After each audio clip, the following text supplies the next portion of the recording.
అందరికీ నమస్కారం. Welcome to my YouTube channel. ఈ వీడియోలో చాలా ముఖ్యంగా డిప్లొమా డిగ్రీ పూర్తి చేసి ఉద్యోగం లేక ఎదురు చూస్తున్న యువతకు ఈ వీడియో పూర్తిగా ఉపయోగపడుతుందండి. ఎందుకు అంటే ఈ వీడియోలో నేను మీకు నిరుద్యోగ భృతి పథకం 2026కి సంబంధించిన పూర్తి వివరాలు క్లియర్‌గా వివరించబోతున్నాను. ఈ పథకం ఎప్పుడు అమల్లోకి వస్తుంది? నిజంగా నెలకు 3000 రూపాయలు ఇస్తారా? ఎవరు అర్హులు, ఎవరు అనర్హులు, అప్లికేషన్ ఎలా ఉంటుంది అన్న వివరాలు పూర్తిగా ఒకే వీడియోలో అయితే చెప్పబోతున్నానండి. కాబట్టి ఈ వీడియోను చివరి వరకు స్కిప్ చేయకుండా చూడండి. వీడియో స్టార్ట్ చేసే ముందు నాదొక చిన్న రిక్వెస్ట్ అండి. వీడియో కింద కనబడుతున్న లైక్ బటన్ అయితే క్లిక్ చేయండి. మీరు లైక్ చేయడం వల్ల మరిన్ని ఇన్ఫర్మేషన్ వీడియోస్ చేసేందుకు నాకు సపోర్టివ్‌గా ఉంటుంది. అలాగే కొత్త వాళ్ళు ఎవరైనా మా ఛానల్‌ని చూస్తే తప్పనిసరిగా సబ్స్క్రైబ్ అయితే చేసుకోండి. ఇక మెయిన్ విషయంలోకి వస్తే ప్రస్తుతం కూటమి ప్రభుత్వం అమలు చేయబోతున్న పథకాల్లో నిరుద్యోగ భృతి పథకం ఇంకా పూర్తిగా అమల్లోకి రాలేదని స్పష్టంగా చెప్పాలండి.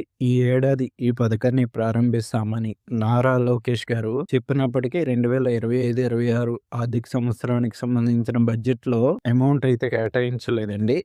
ఇప్పటికే బడ్జెట్ కేటాయింపు అనేది పూర్తయింది. కాబట్టి ప్రభుత్వం 2026, 2027 బడ్జెట్‌లో ఈ పథకానికి నిధులు కేటాయించి అమలు చేస్తామని తెలియజేస్తున్నారండి. ప్రస్తుతం ఈ పథకం పెండింగ్ దశలో ఉన్నప్పటికీ ఖచ్చితంగా వచ్చే ఏడాది నుంచి అమలయ్యే అవకాశాలు ఎక్కువగా కనిపిస్తున్నాయండి. ఇది పూర్తిగా కొత్త పథకం కాదండి. ఇది మనం గుర్తుంచుకోవాల్సిన విషయం అండి. ఎందుకంటే ఇప్పటికే 2018లో ముఖ్యమంత్రి యువనేస్తం అనే పథకం ద్వారా నిరుద్యోగులకు నెలకు 1000 రూపాయల ఆర్థిక సహాయం అందించారు. అప్పట్లో ఈ పథకం అమల్లో ఉండడంతో నిరుద్యోగ భృతి ఎలా ఉంటుంది అన్న దాని మీద మనకి ఒక స్పష్టమైన ఐడియా అయితే ఉందండి. ఇప్పుడు అదే పథకాన్ని మరింత విస్తృతంగా నెలకు 3000 రూపాయల సహాయంతో తీసుకురావాలని ప్రభుత్వం యోచిస్తుంది. కాబట్టి ఈసారి అర్హతలు మరియు నిబంధనలు చాలా స్ట్రిక్ట్ గా అయితే ఉండే అవకాశాలు ఉన్నాయండి. ఈ నిరుద్యోగ భృతి పథకం ముఖ్య ఉద్దేశం ఏంటి అంటే రాష్ట్ర వ్యాప్తంగా ఉన్న నిరుద్యోగుల కనీస ఆర్థిక భద్రత కల్పించడం,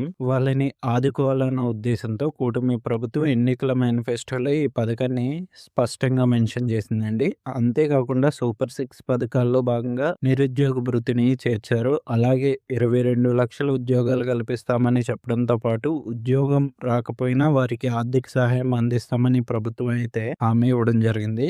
ఇప్పుడు అర్హతల విషయానికి వస్తే ఈ పథకానికి అప్లై చేయాలి అంటే దరఖాస్తుదారుడు ఎవరైతే అప్లై చేస్తున్నారో వాళ్ళు పూర్తిగా నిరుద్యోగి అయి ఉండాలండి. అలాగే తప్పనిసరిగా ఆంధ్రప్రదేశ్ రాష్ట్ర నివాసి అయి ఉండాలండి.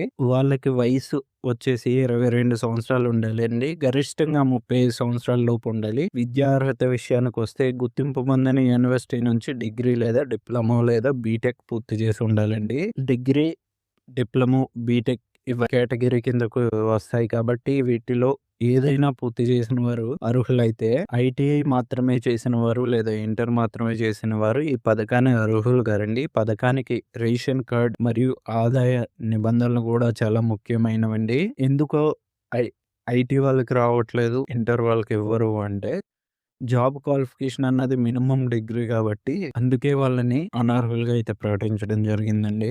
ఎవరైతే దరఖాస్తు చేస్తున్నారో వాళ్ళకి ఖచ్చితంగా తెల్ల రేషన్ కార్డ్ అయితే ఉండాలండి. అంటే బీపీఎల్ కార్డ్ అయితే తప్పనిసరిగా ఉండాలి. కుటుంబ వార్షిక ఆదాయం 3 లక్షల కంటే ఎక్కువ మించకూడదండి. అంటే స్పష్టంగా చెప్పాలి అంటే ఈ పథకం పేద మరియు మధ్య తరగతి నిరుద్యోగ యువతను దృష్టిలో పెట్టుకొని రూపొందించడం జరిగింది. కుటుంబానికి సంబంధించిన భూమి నిబంధనలు కూడా ఇక్కడ తెస్తాయండి. నిరుద్యోగికి కుటుంబానికి మాగాణి భూమి 2.5 ఎకరాల కంటే ఎక్కువ ఉండరాదండి. అలాగే మెట్టు భూమి విషయానికి వస్తే 5 ఎకరాల కంటే ఎక్కువ ఉండకూడదు. ఈ పరిమితులను మించి భూమి ఎక్కువ మీ కుటుంబానికి ఉన్నట్లయితే ఈ పథకానికి మీరు అనర్హులుగా గుర్తించడం జరుగుతుంది. ఇక ఏ విధంగా అనర్హులుగా గుర్తిస్తారు అనే విషయానికొస్తే ఎవరైతే దరఖాస్తు చేసుకుంటున్నారో వాళ్ళ కుటుంబంలో ఎవరికైనా ప్రభుత్వ ఉద్యోగం ఉన్నట్లయితే ఆ కుటుంబానికి చెందిన నిరుద్యోగికి ఈ పథకం అనేది రాదండి. అలాగే ఆదాయపు పన్ను చెల్లించేవారు వీళ్ళ కుటుంబంలో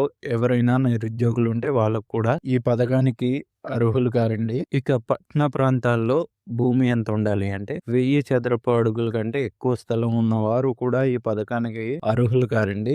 విద్యుత్ వినియోగానికి సంబంధించిన నిబంధన కూడా ఉందండి. అదేంటి అంటే విద్యుత్ వినియోగం వచ్చేసి 300 యూనిట్ల కంటే ఎక్కువ ఉండకూడదండి. ఒకవేళ మించి ఉంటే ఈ పథకానికి మీరు అనర్హులుగా అయితే గుర్తించడం జరుగుతుందండి. ఈ విషయాన్ని మీరు ఖచ్చితంగా గుర్తుపెట్టుకోవాలి. ఈ విషయాలన్నీ. ఇంకొక ముఖ్యమైన విషయం ఉందండి. ఇది గాని ఉంటే మీకు ఎప్పటికీ నిరుద్యోగులుగా అయితే మీరు గుర్తించరు. చాలా మంది ఈ దాని విషయంలోనే చాలా తప్పులైతే చేస్తున్నారు. అదేంటి అంటే పీఎఫ్ అకౌంట్ గురించండి. ఈ పథకం అప్లై చేయాలి అంటే మీ పేరు మీద పీఎఫ్ అకౌంట్ ఉండకూడదండి. చాలా మంది నిరుద్యోగులు తాత్కాలికంగా ప్రైవేట్ ఉద్యోగాలు చేస్తూ అక్కడ పీఎఫ్ అకౌంట్ అయితే ఓపెన్ చేయించుకుంటున్నారు. కానీ ఒక్కసారి పీఎఫ్ అకౌంట్ ఓపెన్ అయింది అంటే దాన్ని క్లోజ్ చేయడం అన్నది జరగదండి. అది ఉంటానే ఉంటది. ఈ విధంగా ఓపెన్ చేసి అకౌంట్ వన్స్ ఓపెన్ అయితే మిమ్మల్ని ఉద్యోగుల కింద మాత్రమే గుర్తిస్తారండి గవర్నమెంట్. అందువల్ల ఈ పథకం మిమ్మల్ని అనర్హులుగా అయితే గుర్తించడం జరుగుతుంది. అలాగే ఎంప్లాయ్మెంట్